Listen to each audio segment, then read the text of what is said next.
बहुत सुंदर मुरली। आज 20 जन्म तो हमें आगे मिलने वाले हैं। 21वां जन्म हमारा चालू है। हमारे जैसा वंडरफुल जन्म किसी को भी नहीं है। भले सभी भगवान की दया की कामना करते हैं, लेकिन जब तक ब्राह्मण नहीं बनते हैं तब तक डायरेक्ट भगवान से वरदान पालना शक्तियाँ मिल नहीं सकती। तो आज मीठे बाबा कहते हैं मधुबन से मधुर अनमोल महावाक्य है। मीठे बच्चे, हाँ जी बाबा बोलते हो घर। बाबा सम्मुख आया है। अभी हम आपके साथ मीठे बच्चे सुनाई देगा। ठीक बोलो ना, सामने सामने कैसे बोलते वैसे बोलना पड़ेगा। दिल का आवाज़ तो है ही, लेकिन अभी वाणी में बाबा आ गया है मुरली के रूप में, तो हमें भी वाणी में आना अलाव है। सो महावाक्य है, मीठे बच्चे, हाँ जी बाबा मैं सुन रही हूँ जी बाबा। तो बच्चा भी के बाबा भी कहते हैं हाँ मेरा बच्चा मुझे हाजिर नाजिर सम्मुख देख के बोल रहा है, चलो मैं इसको अच्छे ध्यान से पढ़ाता हूँ। मतलब इसको निश्चय हुआ कि भगवान मुझे पढ़ाते हैं। आवाज़ किसी भी निमित्त आत्मा का होगा, लेकिन वही पढ़ाता है। महावाक्य, मीठे बच्चे, बाप आए हैं तुम्हें इस पाप की दुनिया से निकाल चैन की दुनिया में ले जाने। बाप द्वारा तुम्हें सुख शांति की 2 सौगातें मिलती है। कितनी सौगातें? 2। कैसे? क्योंकि सुख शांति की 2 सौगातें। हाँ जी, परम धाम में शांति और सुख जी, 2 सौगातें मिलती है। प्रश्न, सारी दुनिया में सच्ची सच्ची नंस तुम हो। सच्ची नंस किसको कहेंगे? उत्तर, सच्ची नंस वह जिनके बुद्धि में एक की याद हो, अर्थात नन बट वन। वो अपने को भला नंस कहलाते हैं, लेकिन उनकी बुद्धि में सिर्फ एक क्राइस्ट की याद नहीं, क्राइस्ट को भी गॉड का बच्चा ही कहेंगे। तो उनके बुद्धि में 2 है और तुम्हारे बुद्धि में 1 है, इसलिए तुम सच्ची सच्ची नंस हो। तुम्हें बाप का फरमान है। क्या होगा मुख्य फरमान? और याद भी नहीं हो सकती, वो चीज़ नहीं है तो पवित्र रहना है। तुम्हें बाप का फरमान है, पवित्र रहना है।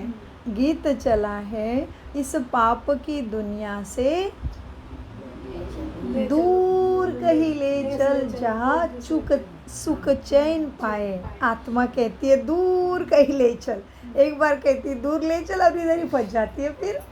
हाँ, ओम शांति। मीठे मीठे रूहानी बच्चों ने गीत सुना। किसने सुना? आत्माओं ने। आत्मा को परमात्मा नहीं कहा जाता, मनुष्य को भगवान नहीं कह सकते। अच्छा, अभी तुम कौन हो फिर? बन रहे हैं। उसके पहले कौन हो आप? और कौन हो? जात बदल गई है, आत्मा तो है ब्राह्मण है। अच्छा, अभी तुम हो ब्राह्मण। तुमको अभी देवता नहीं कहा जाता, ब्रह्मा को भी देवता नहीं कह सकते। भले कहते ब्रह्म देवताय नमः, विष्णु देवताय नमः, परंतु ब्रह्मा देवता बोलेंगे ना, ब्रह्मा को नहीं बोलेंगे, कोई बता रहे। परंतु ब्रह्मा और विष्णु में तो बहुत फर्क है। विष्णु को देवता कहा जाता, ब्रह्मा को देवता नहीं कह सकते, क्योंकि वह है ब्राह्मणों का बाप। ब्राह्मणों को देवता नहीं कहा जा सकता। अब यह बातें कोई मनुष्य को समझा नहीं सके, भगवान ही समझाते हैं। मनुष्य तो अंधश्रद्धा में जो आता है सो बोलते रहते हैं। अब तुम बच्चे समझते हो, रूहानी बाप हम बच्चों को पढ़ा रहे हैं। क्या कर रहे हैं? चल रहा है वर्तमान में। तुम समझते हो, रूहानी बाप हम बच्चों को पढ़ा रहे हैं। अपने को आत्मा समझना चाहिए। अहम आत्मा यह शरीर लेती है। अहम आत्मा ने 84 जन्म लिए हैं। जैसे जैसे कर्म करते हैं वैसे शरीर मिलता है। शरीर से आत्मा अलग हो जाती है तो फिर शरीर से प्यार नहीं रहता। किसका? और किसका? आत्मा का तो निकल छूटना ही है, क्योंकि उसने शरीर ही छोड़ दिया है। बाकियों का भी नहीं रहता प्यार शरीर से। बोलेंगे रखो रखो मुझे बहुत प्यारी थी। कोई भी नहीं रखेगा। हम लोग का तो निकल जाएगा, शरीर लोग ना उठाओ जल्दी ले चलो बोलेंगे। तो किसका महत्व हो गया? तो कौन महत्वपूर्ण है? आत्मा ही है। आत्मा। तो अहम आत्मा ये शरीर लेती है। हाँ, तो फिर शरीर से आत्मा अलग हो जाती है तो फिर शरीर से प्यार नहीं रहता, आत्मा से प्यार रहता है। आत्मा में भी प्यार तब है जबकि आत्मा शरीर में है। पितरों को मनुष्य बुलाते हैं, शरीर तो उनका खत्म हो गया ना, फिर भी उनकी आत्मा को याद करते हैं, इसलिए ब्राह्मण में बुलाते हैं। कहते हैं फलाने की आत्मा आओ, ये भोजन आकर खाओ।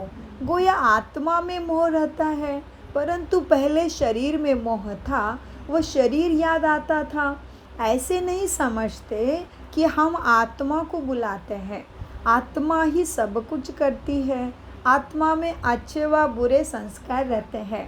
पहले पहले है देह का अभिमान, फिर उसके बाद है विकार आते हैं। पहले क्या? देहाभिमान, फिर उसके बाद विकार। सबको मिलाकर कहा जाता है विकारी मनुष्य। जिसमें यह विकार नहीं उनको कहा जाता है निर्विकारी। यह तो समझते हो बरोबर। भारत में जब देवी देवता थे तो उनमें दैवी गुण थे। इन लक्ष्मी नारायण का ही है ना देवी देवता धर्म। हाँ, जैसे क्रिश्चियन धर्म में मेल अथवा फीमेल सब क्रिश्चियन है, यह भी कहा जाता है देवी देवता।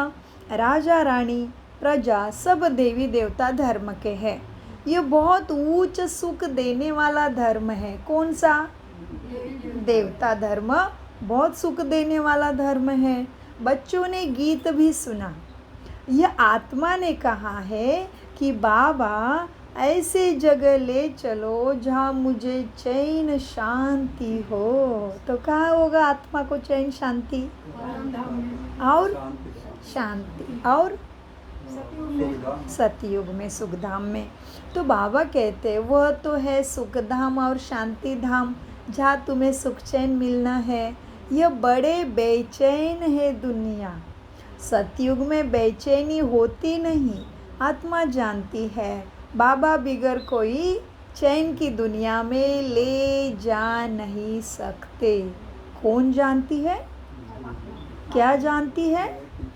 बाबा बिना कोई हमको ज्ञान नहीं देगा तो कैसे जाएंगे? सुख की दुनिया में, चैन की दुनिया में ले नहीं जा सकते, आत्मा जानती है। इसीलिए बाप कहते हैं बच्चे, मुक्ति और जीवन मुक्ति यह दो सौगातों मैं कल्प कल्प तुम्हारे लिए लाता हूँ, परंतु तुम भूल जाते हो। ड्रामा में भूलना ही है, सब भूल जाए तब तो मैं आऊँ।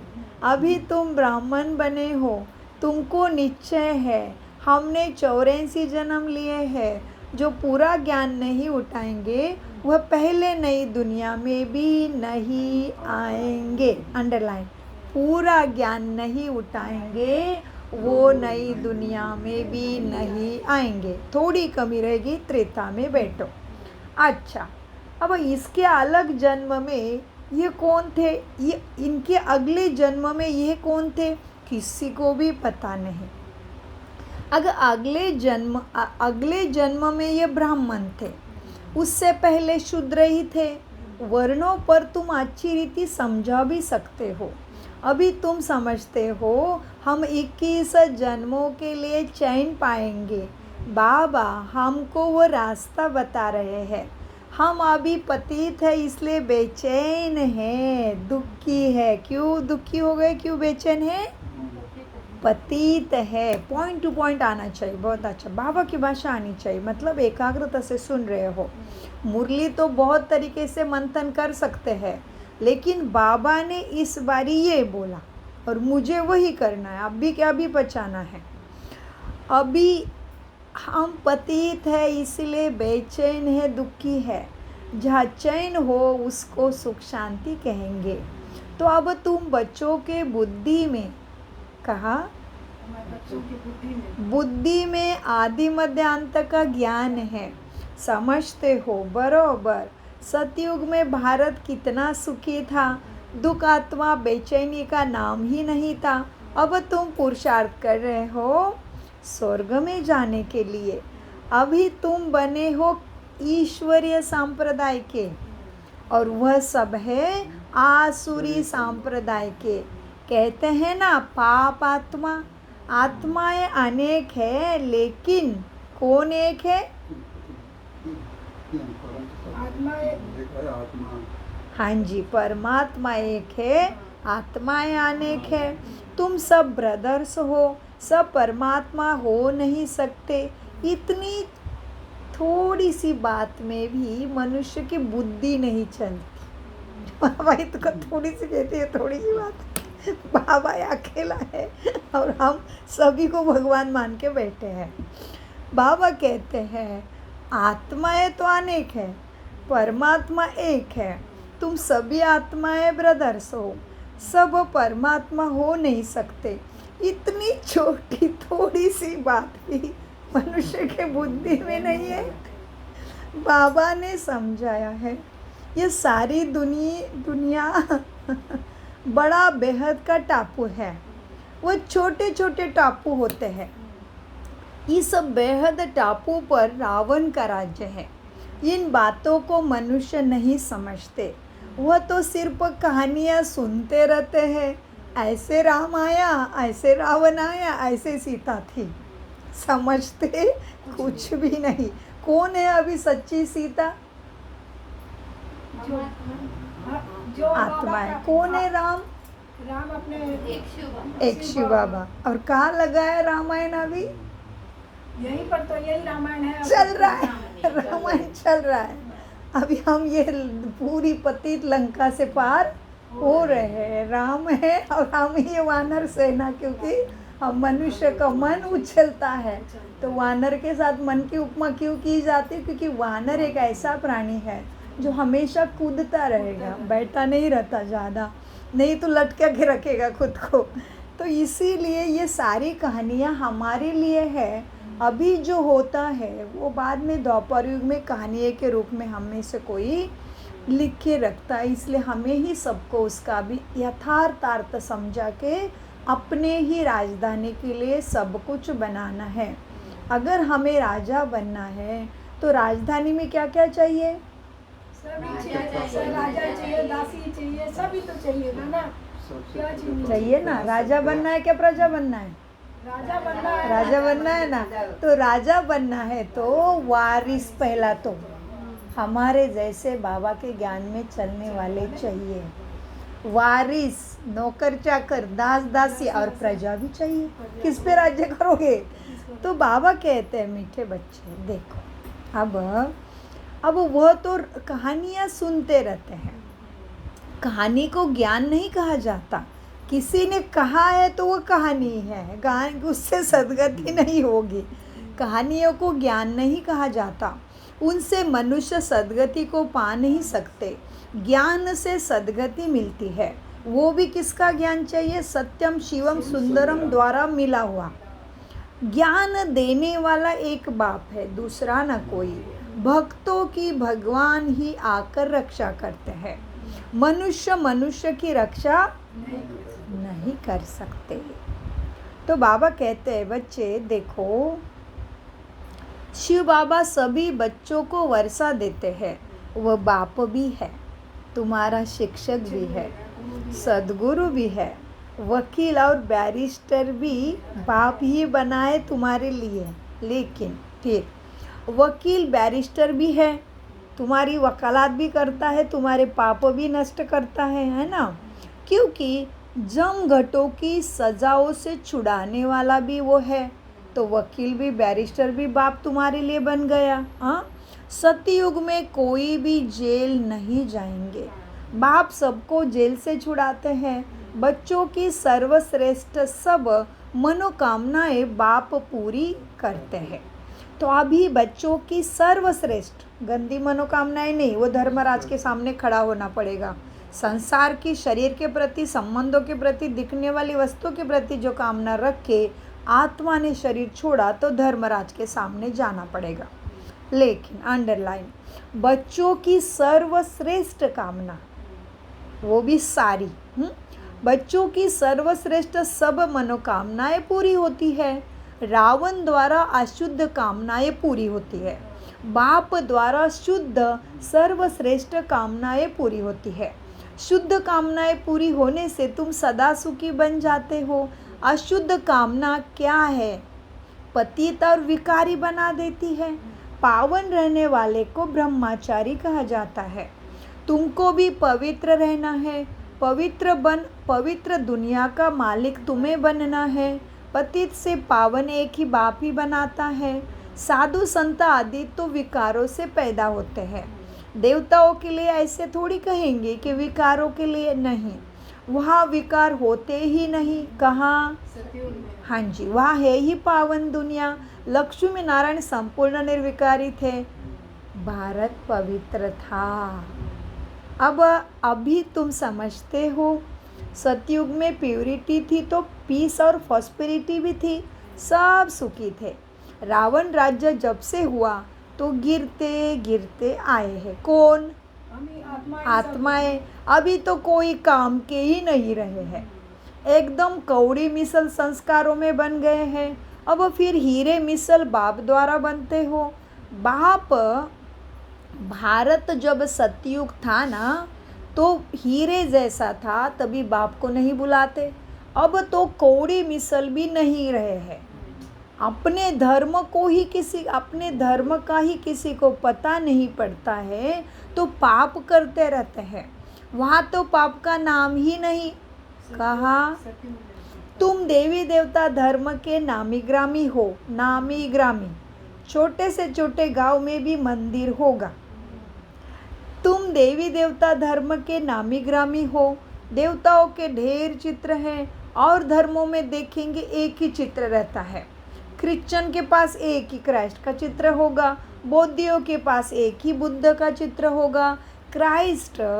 क्रिश्चियन क्राइस्ट को ही याद करते हैं, उनको नन्स कहा जाता है। माना लड़की ने अगर क्राइस्ट धर्म स्वीकार किया है और वो सांसारिक नहीं बनती है, वो क्रिश्चियन धर्म में ही क्राइस्ट के लिए तपस्वी बनी है, तो वो क्या हो गई? नन्स हो गई। उनको नन्स कहा जाता है। नन्स माना सिवाय एक क्राइस्ट के और कोई नहीं उसके लिए, इसलिए कहते हैं नन्स बट क्राइस्ट। ब्रह्मचारी रहते हैं।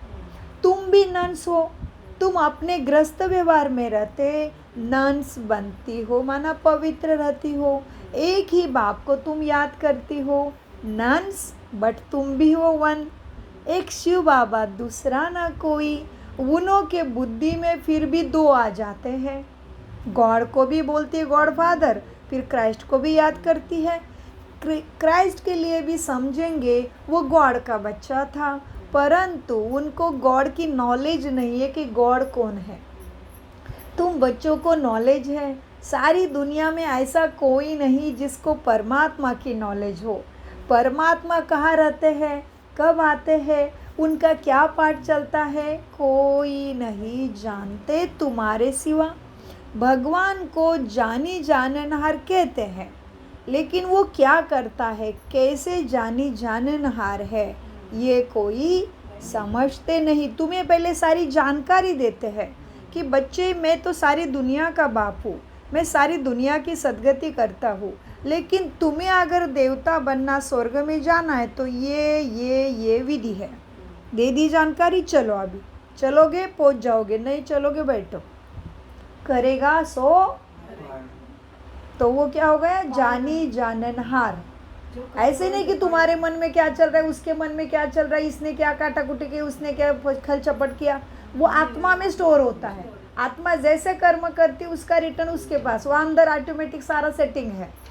बाबा जानी जाननहार है, मतलब वो सदगति का ज्ञान देता है। तुम अभी क्या हो, तुम्हारा सृष्टि का आदि मध्य अंत बताता है, ये वो जानता है। तो बाबा कहते हैं मीठे बच्चों, भगवान को जानी जाननहार कहते हैं, समझते हैं वो हमारे दिल की बात को जानते हैं। बाप कहते हैं मैं नहीं जानता किसके दिल में क्या चल रहा है, वो आत्मा में अंदर अंदर सेटिंग है। बाप कहते हैं मैं नहीं जानता, इसको क्या, हमको क्या पड़ी है जो हर एक की दिल को बैठ रीड करूँगा क्या। हम आए ही हैं पतितों को पावन बनाने। अगर कोई पवित्र नहीं रहते, झूठ बोलते हैं, तो नुकसान अपने को ही पहुंचाएंगे। अंडरलाइन क्या बोला बाबा ने, अगर पवित्र नहीं रहते, कोई विकारों में जाते हैं और झूठ बोलते हैं, तो नुकसान अपने को ही पहुंचाएंगे। गाया हुआ है, देवताओं की सभा में आसुर जाकर बैठते थे, वहाँ अमृत बांटा जाता है। कोई विकारों में जाकर फिर छिपकर आए बैठे तो वह आसुर हुआ ना, अपने ही अपना पद भ्रष्ट कर देंगे। हर एक को अपना पुरुषार्थ ज़रूर करना है, नहीं तो अपने ही सत्यानाश करते हैं। बहुत कड़ा शब्द है ना, सत्यानाश बहुत है। जो छिपकर बैठ जाते हैं, कहते हैं हम विकारों में थोड़ी जाते हैं, परंतु विकारों में जाते रहते हैं। ये गोया अपने को ठगते हैं, अपने ही सत्यानाश करते हैं। परम पिता परमात्मा जिसका राइट हैंड कौन है जानते हो? लो आ गया बाबा का राइट हैंड, धर्मराज। आज बाबा ने अपने को धर्मराज को राइट हैंड बोला है। जिसका राइट हैंड धर्मराज है, उनके आगे झूठ बोलते हैं तो खुद ही दंड के भागी बन पड़ते हैं। बहुत सेंटर्स भी ऐसे होते हैं। बाबा जब पहली बार ही दिल्ली में गया था तो रोज़ एक आत्मा आता था और विकारों में जाता रहता था। पूछा जाता था कि जब को पवित्र नहीं रहते हो तो क्यों आते हो? कहता था आऊँगा नहीं तो निर्विकारी कैसे बनूँगा। पवित्रता अच्छी लगती है बाबा, परंतु रह भी नहीं सकता हूँ। आखिरी तो सुधर जाऊँगा, नहीं आऊँगा तो बेड़ा गर्क हो जाएगा और कोई रास्ता ही नहीं है, इसलिए हमको यह आना पड़ता है। तो उसने सच बोला। बाप समझाते, बच्चे तुम वायुमंडल को खराब करते हो, कहाँ तक ऐसे आते रहेंगे? पावन जो बनते उनको पतित से जैसे घृणा आती है। कहते बाबा इनके हाथ का खाना भी अच्छा नहीं लगता। बाबा ने युक्ति भी बताई है, बच्चे खान पान की खिटपिट होती है, ऐसे सुना, ऐसे तो नहीं कि नौकरी छोड़ देंगे, फिर युक्ति से बहुत चलना होता है। कोई को समझाएंगे तो बिगड़ पड़ते हैं, पवित्र कैसे रहेंगे? यह तो कभी सुना नहीं है पवित्रता की बात। सन्यासी भी रह नहीं सकते, जब घर बार छोड़ जाते तब पवित्र रह सकते हैं, माना दूर रहते तभी उन्होंने पवित्रता धारण की। किसने? सन्यासियों ने। परंतु यह किसी को पता नहीं कि यह पतित पावन परमपिता परमात्मा पढ़ाते हैं। नहीं मानते ना, इसलिए पवित्रता के लिए विरोध करते हैं। शिव बाबा ब्रह्मा तन में आते हैं, कोई शास्त्र दिखाओ, कोई शास्त्र में बोला है शिव बाबा ब्रह्मा तन में आया है?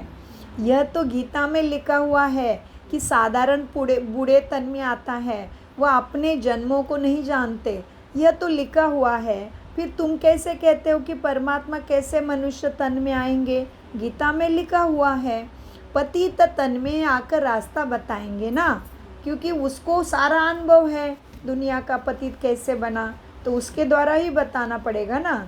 छोटे बच्चों के शरीर में आके उसको कोई जीवन का अनुभव ही नहीं, तो उसके ऊपर कौन ध्यान देगा? हम भी कहते हैं ना, अरे मेरी बात सुनी, मेरी तो दाढ़ी सफ़ेद हो गई ये अनुभव करके जीवन का। तो इसीलिए दाढ़ी सफ़ेद होना माना एक्सपीरियंसड है, जीवन के हर पहलू का अनुभव है। तो बाबा कहते बच्चे पति तन में आकर रास्ता बताएंगे ना। आगे भी आए थे और कहा था माँ में कम याद करो, वही परम धाम में रहते हैं और कहते हैं माँ में कम याद करो। श्री कृष्ण का शरीर तो मूल वतन में नहीं होगा। जो कहे मामेकम याद करो। हाँ, श्री कृष्ण का शरीर तो मूल वतन में नहीं होगा। जो कहे कि तुम्हें मामेकम याद करो, एक पर इधर आना पड़ेगा ना, श्री कृष्ण को शरीर में आना है तो। मूल वतन में तो बाबा रहता है और हम आत्माएं रहते हैं, है ना। तो बाबा कहते हैं श्री कृष्ण कैसे कहेगा मुझे याद करो, क्या मूल वतन में शरीर है उसका? श्री कृष्ण का शरीर तो मूल वतन में नहीं होगा। जो कहे मामेकम याद करो, एक परमपिता परमात्मा ही साधारण तन में प्रवेश कर तुम बच्चों को कहते हैं मामेकम याद करो, तो इस योग अग्नि से तुम्हारे पाप कट जाएंगे। इसीलिए ही मुझे पतित पावन कहते हैं। पतित पावन ज़रूर आत्माओं का होगा ना, पतित पावन ज़रूर आत्माओं का होगा ना। पतित भी आत्मा ही बनती है। बाप कहते हैं तुम पवित्र आत्मा 16 कला संपूर्ण थी, अभी 9 कला बिल्कुल ही पतित बन गए हो। मैं कल्प कल्प आकर तुमको समझाता हूँ। अंडरलाइन, आज दिन भर चेक करना है। मैं इतने साल का बाबा का बच्चा हूँ, मैंने अभी तक कौन सी कला, कौन से गुण अंदर लिए हैं, जो मेरा बाप मुझे कहता है बच्चे तुम 16 कला संपूर्ण थे, अभी 9 कला हो गए हो। लेकिन मैं तो इतने साल से पढ़ रही हूँ, अमृत पी रही हूँ, संजीवनी भी खा रही हूँ, तो अभी तक मेरे में कितने सद्गुण आए हैं, क्या क्या कमज़ोरियाँ हैं, कहाँ छुपी है, कोने कोने को छान लो आज बाबा के याद में दिन भर बैठ के, तो अच्छा योग हो जाएगा, बाबा खुश हो जाएंगे। तो सच्चे दिल पे साहेब राजी हो जाएगा, क्योंकि पढ़ाई का इशारा कल भी बाबा ने दिया है। पद का आधार है पढ़ाई, तो इस तरह से पढ़ाई मन में करते रहो। बाप कहते हैं तुम पवित्र आत्मा 16 कला संपूर्ण थी, अभी 9 कला बिल्कुल ही पतित बन गए हो। मैं कल्प कल्प आकर तुमको समझाता हूँ। तुम जो काम चिता पर बैठ पतित बन जाते हो, फिर ज्ञान चिता पर बैठकर तुमको मैं पावन बनाता हूँ। बिठा कर बैठो, पढ़ाता इसलिए। तुम जो काम चिता पर बैठ पतित बन जाते हो, फिर ज्ञान चिता पर बिठा कर तुमको पावन बनाता हूँ। भारत में पवित्र प्रवृत्ति मार्ग था, अब अपवित्र प्रवृत्ति मार्ग है, किसी को भी चैन नहीं है। अब बाप कहते हैं दोनों ज्ञान चिता पर बैठो, युगल है तो भी दोनों ज्ञान चिता पर बैठो।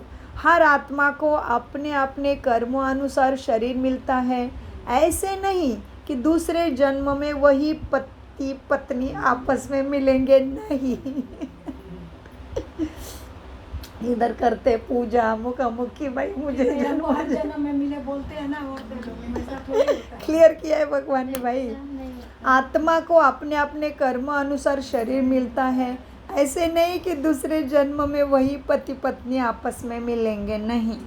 इतनी रेस कर नहीं सके। याद तो पढ़ाई की बात, यहाँ तो पढ़ाई की बात है ना। अज्ञान काल में हो सकता है, आपस में बहुत प्रेम है तो उनकी मनोकामनाएं पूरी हो सकती है अज्ञान काल में। ज्ञान में ये बात नहीं होती, क्योंकि ज्ञान में कौन सी आत्मा योग में, ज्ञान में, धारणा में, सेवा में आगे जा रहे, अंदर का है ना। तो इसीलिए बाबा कहते यहाँ पे नहीं हो सकता। इसलिए वंडर देखो ना, वंडर देखो माना कमाल देखो। अभी ये ब्रह्मा की बेटी है मम्मा, संगम में ब्राह्मण रूप में, और ये इतना तीव्र पुरुषार्थ करती है, जो ब्रह्मा के पास पैसे भी उसको कम टाइम मिला, परीक्षा भी कड़ी आ गई, फिर भी वो ब्रह्मा की लक्ष्मी बन गई। उसका नाम आ गया, अधिकार भी आ गया। अभी कभी बोला है कि नारायण लक्ष्मी, नारायण लक्ष्मी नहीं, लक्ष्मी नारायण। तो मम्मा बेटी हो के आगे जाके महारानी बनेगी उसकी, नारायण जी की, तो ये कितना बड़ा प्राप्ति। तो इसीलिए बाबा कहते हैं जो पढ़ाई, ये पढ़ाई की बात है, ये पढ़ाई की बात है ना। भले अज्ञान काल में हो सकता है, आपस में बहुत प्रेम है तो उनकी मनोकामना पूरी हो सकती है, क्योंकि वो पतित विकारी मार्ग है ना। फिर क्या करेंगे, मिलके विकारों में जाके और गिराते रहेंगे एक दूसरे को, क्योंकि प्यार किया मनुष्य से, इसलिए हो सकता है अज्ञान काल में। लेकिन ज्ञान काल में ऐसे नहीं हो सकता। वह तो है पतित विकारी मार्ग। पति के पीछे पत्नी चिता पर बैठती है, दूसरे जन्म में भी जाकर उनसे मिलती है, क्योंकि दोनों एक साथ मरे ना। हाँ, तो फिर परंतु दूसरे जन्म में उनको थोड़ी मालूम पड़ेगा कि हम पहले जन्म में भी मिले थे। तुम भी बाबा के साथ ज्ञान चिता पर चढ़ते हो, ये छींची शरीर छोड़ चले जाएंगे। तुमको अभी मालूम है सारा, उनको तो नहीं रहता है मालूम कि आगे जन्म में हम ऐसे थे।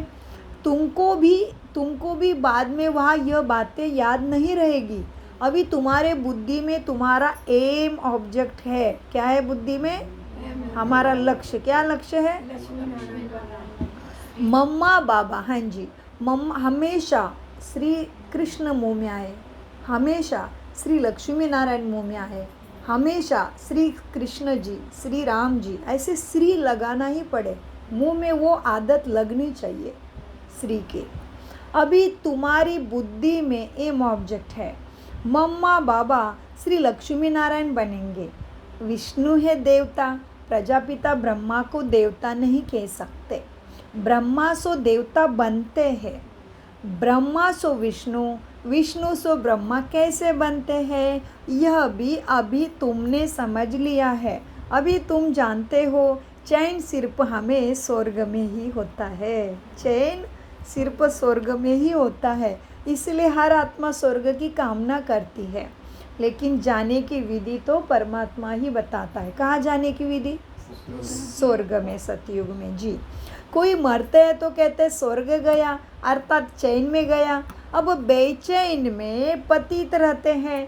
बाप फिर भी कहते हैं बच्चे अपने को आत्मा समझ, बाप को याद करो तो विकर्म विनाश होंगे।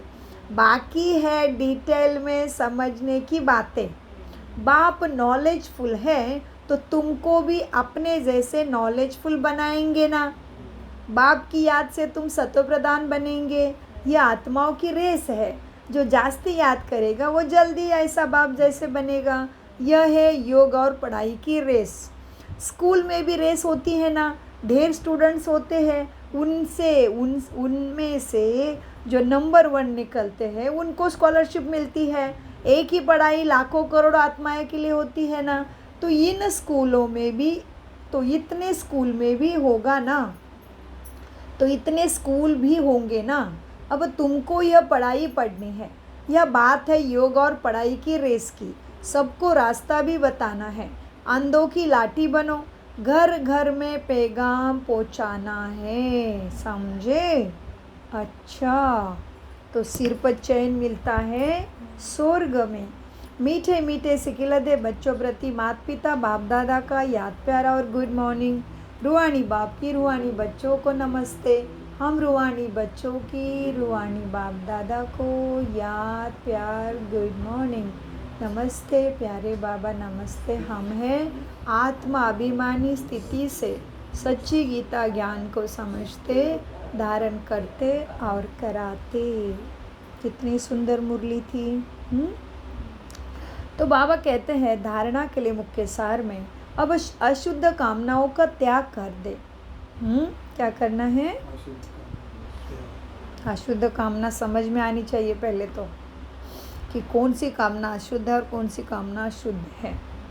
तो अशुद्ध कामना किसको कहेंगे?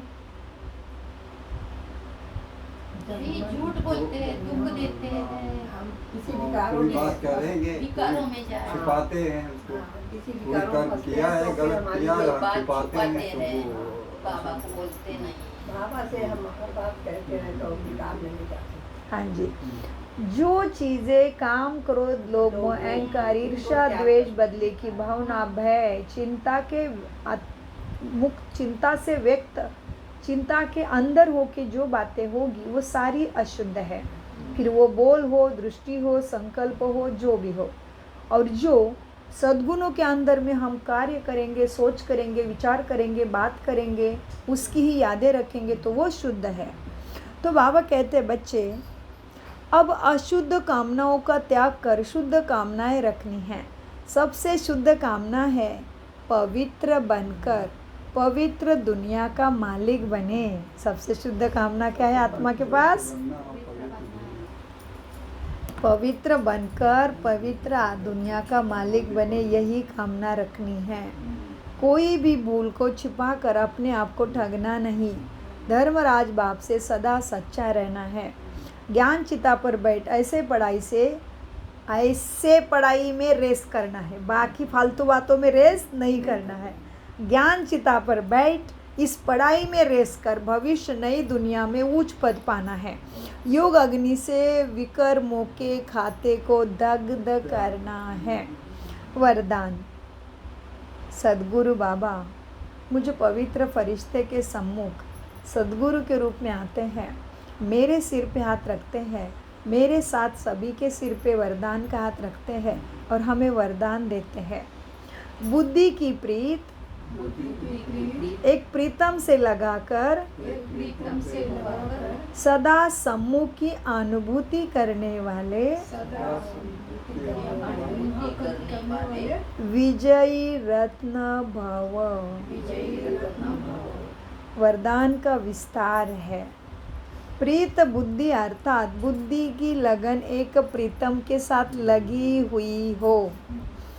जिसकी एक के साथ प्रीत है, उनकी अन्य किसी भी व्यक्ति व वैभव के साथ प्रीत जुट नहीं सकती। वो सदा बाप दादा को अपने सम्मुख अनुभव करेंगे। उन्हें मनसा में भी श्रीमत के विपरीत व्यर्थ संकल्प व विकल्प नहीं आ सकते। उनके मुख से व दिल से यही बोल निकलते हैं, तुम्ही से खाऊं, तुम्ही से बैठूं, तुम्ही से सर्व संबंध निभाऊं। ऐसे सदा प्रीत बुद्धि रहने वाले ही विजयी रत्न बनते हैं। स्लोगन। चाहिए का संकल्प आना भी रॉयल रूप का मांगना है। यह अव्यक्त इशारे। देखो बाप को कभी मांगना पड़ता है क्या? क्या अपने आप वर्षे का अधिकारी बनता है ना?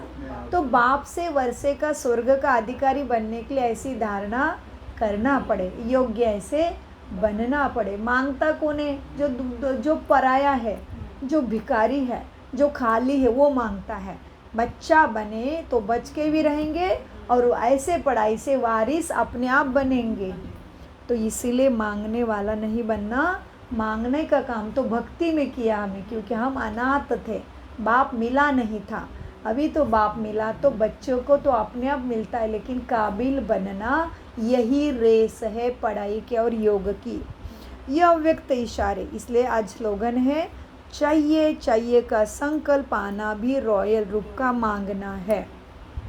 यह अव्यक्त इशारे अपवित्रता के बीज को भी समाप्त कर संपूर्ण स्वच्छ पवित्र बनो। संगम युग पर बाप दादा ने सभी बच्चों को पहला व्रत दिया है, संपूर्ण पवित्र भव। बहुत गहरी बात। व्रत अनेक प्रकार के करते हैं। अभी श्रावण मास पूरा ही किसी का व्रत रहता है, अधिक मास पूरा व्रत रहता है, लेकिन पहला व्रत है सद्गति के लिए, हर आत्मा के लिए एक लागू होता है। ये संपूर्ण पवित्र भव, ये पहला व्रत है जिससे भगवान प्रसन्न होगा। यह पवित्रता का व्रत सिर्फ ब्रह्मचर्य का व्रत नहीं है, लेकिन बाप समान, ब्रह्मा बाप समान हर बोल में पवित्रता का वाइब्रेशन समाया हुआ हो। कहाँ पे? हर बोल में पवित्रता का वाइब्रेशन समाया हुआ हो। हर संकल्प में पवित्रता का महत्व हो। हर कर्म में कर्मयोगी जीवन का अनुभव हो। इसको कहा जाता है ब्रह्मचारी सो ब्रह्मचारी।